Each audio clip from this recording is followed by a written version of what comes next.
Hello there, folks. Hope you're all doing well here at Cal Poly, and some nice coast redwood trees here. And check out this fog, absolutely crazy. Look at that spectacular eucalyptus too. Just taking a stroll here at night in the fog, and all throughout the summer, like into August, September, fog is super common. Like basically every night it rolls in and out. But once I think usually when you get past September, fog is less common. But these last couple days, every night it's been coming in and out. And even today, like midday, it was just clinging by like a mile or so away. You could just see it like in the distance, the fog bank. And now it's rolled in. You can see it on the lights there. So I don't know if you guys can quite see that, but you can see the mist drifting by. But yeah, walking through campus here. Look at that. Our car there. And it is super, super dense fog right now. But yeah, loving it. So probably still be here in the morning, and then usually it burns off pretty early. But you know, it's a nice feature here. It is like sunny every day, but it's a nice little break up from the sun, which I love. Yeah, I mean, look at that silhouette of the redwood in the fog. And redwoods, of course, are creatures of the fog. They're native, the southernmost, absolute southernmost redwoods, native about 50 miles north of here. In I think like northernmost San Luis Obispo County, maybe the next county up, in Big Sur, which you know, gets tons of fog, being right on the coast.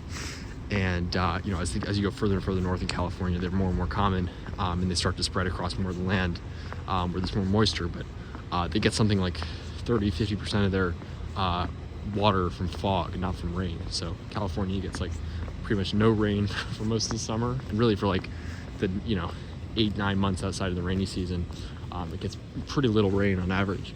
But what keeps these redwoods so moist, and in fact there's actual temperate rainforests in the north of California, is this fog. So, you know, perfect for the redwoods. Obviously here, they do need supplemental watering. We're a little bit away from the coast. We're south of where they're native because it's a bit too dry here. So they do need supplemental watering, but I'm sure they enjoy that fog. 'Cause we do get quite a bit of fog coming in here. Look at these spectacular eucalyptus here. And right now, as I'm walking through here, I'm getting that amazing scent of the eucalyptus. It's so nice. Yeah, this is some pretty dense fog. Really, really nice. Yeah, you can see all this. I don't know what this is, but like some new growth coming up here. We just got, like, while I was gone actually back for Thanksgiving, we got quite a bit of rain out here, and the mountains are just starting to green up. They're brown for most of the dry season, like brown golden hills, but then come winter and spring, all that rain, and come spring there'll be nice bright green hills. So really looking forward to that, and I'm just starting to see some new grasses coming up all over the hillsides. So just starting to get some green in them. But yeah, there's this area here specifically has tons of different eucalyptus species. There's obviously the most common ones, but I don't know what these are, but there's like at least 5 different species here. And yeah, it's really, really cool. Yeah, look at that fog there, just absolutely crazy. You know, because again, when I got here in September, it was like every single night it was coming in, but I only remember like 1 or 2 times it was this dense. Usually it hangs above a bit, and there's mountains like right past there, like, you know, half a mile up there, less. And it goes right up to the mountains, but it never quite gets to ground level, at least most of the time. And right now we're like in a cloud. Look at the light off the tree there with the fog, just spectacular. That right there, by the way, that tree sort of looming in the fog, that is a absolutely spectacular, massive eucalyptus tree. One of the biggest I've ever seen. Not necessarily in height, although it is very tall, but just the width and everything, the dimensions are massive. Nice, spectacular coast redwoods there. Yeah, the trees around campus are super nice. Again, almost everything's evergreen. You gotta, I can just tell by the leaves on it, the few leaves that are left, that is a sycamore. So again, you got a few, what I call boring deciduous trees, but lots of nice evergreen. Southern magnolia, of course, that's a classic. And what we're approaching right here is my favorite area on campus, and you're gonna see why in just a second. But yeah, it's just really, really nice. Yeah, it's so like mystical walking through the fog here.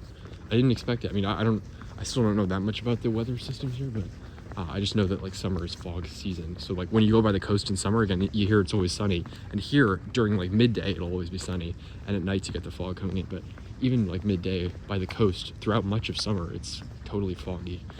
I think I've been here like 3 times in summer before I actually attended, or Yeah, I think something like that. And every time I came here, we drove by the coast. It was foggy, and as soon as you hit the coastal mountains and just drive like, you know, a quarter mile inland, the fog ends because the mountains keep it by the coast. But I mean, look at this, like, insanity. That is so cool. Yeah, I love fog, and you can just feel the air. It's so fresh. Oh, it just feels nice to breathe it in. So this is my favorite area on campus. You guys can see why I made videos on it before. Bismarck palm, king palms, massive trackies, Everglades palm, young Chilean wine palm here, foxtail palms there, king palms, insanely tall trackies, and then this royal palm. So this is the palm area on campus. They got a subway right next to it.